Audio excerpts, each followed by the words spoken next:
Hi guys, magluluto tayo ng molokia. So, una, igigisa muna natin ng sibuyas, bawang, at luya. Molokia with chicken. So guys, ang lagi natin gagamitin panggisa is olive oil. Yan. Para guys. So, halo-haloin natin para siya mag-kulay brown.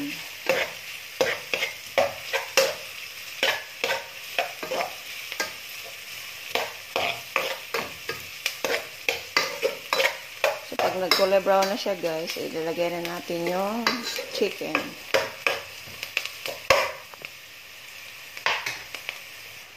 So guys, ayan, ilagay na natin yung manok.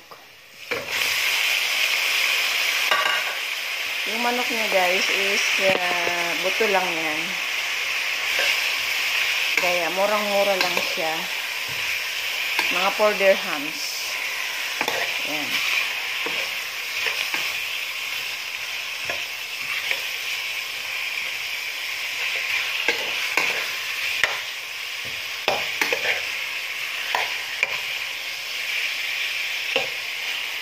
So, atin siyang paigahin. Tapos mamaya ilalagyan natin yung saluyot. So, para maging healthy tayo guys, mais na bigas ang ating kakainin, ating lulutuin. So, yan ang sikreto ng pangpa-healthy sa ating katawan. Ang bigas mais. So, habang nag-ano tayo ng kanin, magsalang muna tayo. So, ayan guys. Guys, lagyan natin ng konting patis. Para magnunuot ang sarap. Ayan.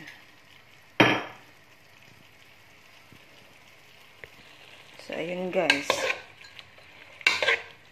Haluin natin.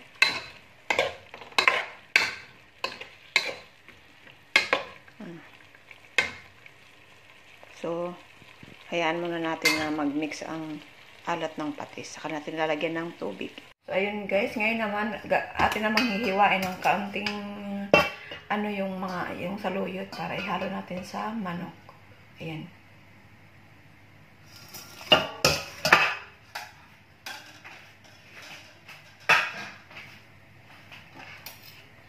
So, hiwain natin siya ng maliliit.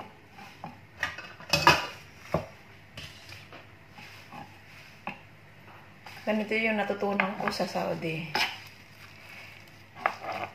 Sa aking amo. Natin medyo itim.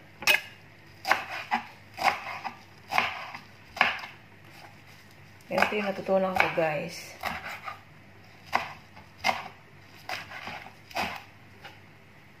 Malaking sustansya. Kaya sa Saudi, kahit marami akong kinakain, malusog-lusog ako. Kasi masustansya ang kinakain namin. Kahit nakakapagod siya, himayin. Yan, ganyan lang siya. Hiwain.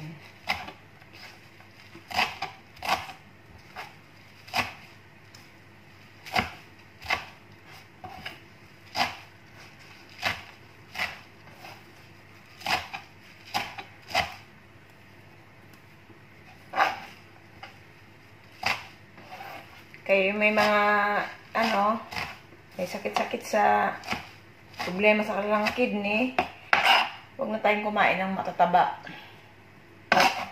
Lalo pag nagkakaedad na ng 40 pataas, iwas na tayo sa ganyang pagkain. So, yun guys, ilalagay na natin yung saluyot. Kasi kanina pa kulo ng kulo yung manok, so pwede na siya ilagay.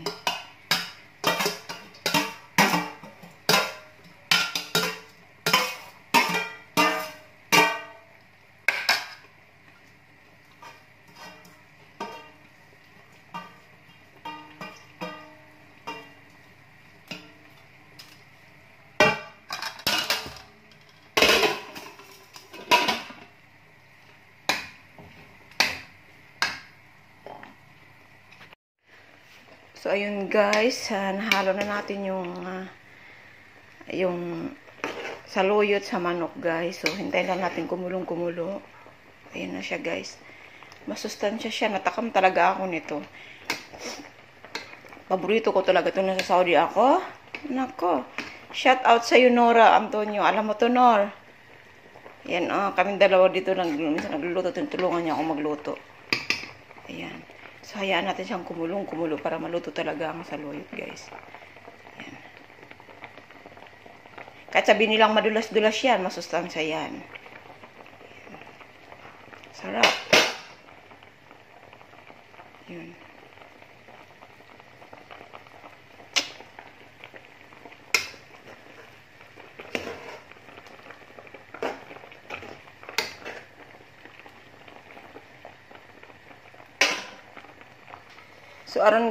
So, para masarap-sarap siya, guys, lagyan natin ng sili.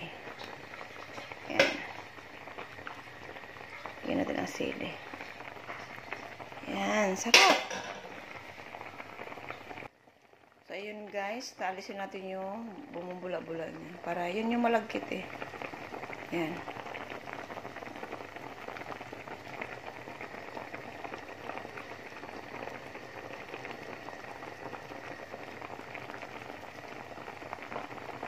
Ayan.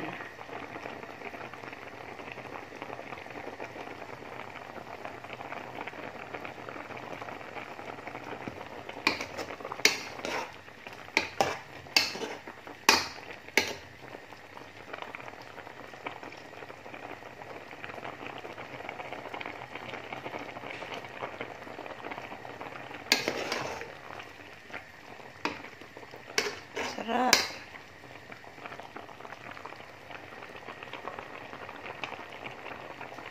Tikman natin kung masarap. Ay.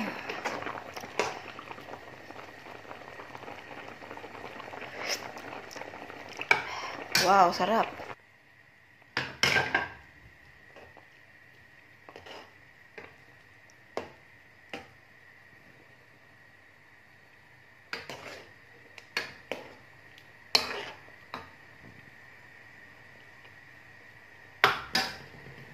Para healthy talaga siya, ilalagay natin ang coriander in Arabic bagdonis. Coriander in English yan, guys. Yan. Dapat nga marami yan eh. Dapat nga marami yan. Kasi ito na lang. Tapos lagyan natin ng sibuyas. O, diba? Sarap.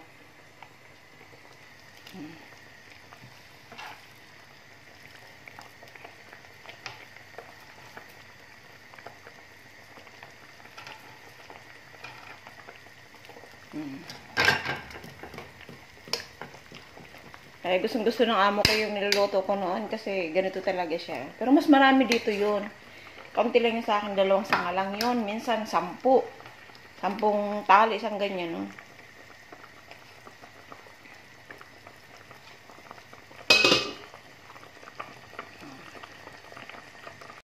So, yun guys, tapos na siya. Lutong-luto na. Yan. So, salamat sa panonood, guys. Thank you for watching. Bye-bye. Sana may matutunan kayo sa aking recipe today. Marami naman nakaka-relate nito sa mga nagtatrabaho sa Middle East, lalo sa, especially sa bahay. Maraming makaka-relate dito. So, ayun. Maraming salamat sa inyong panonood. Bye-bye.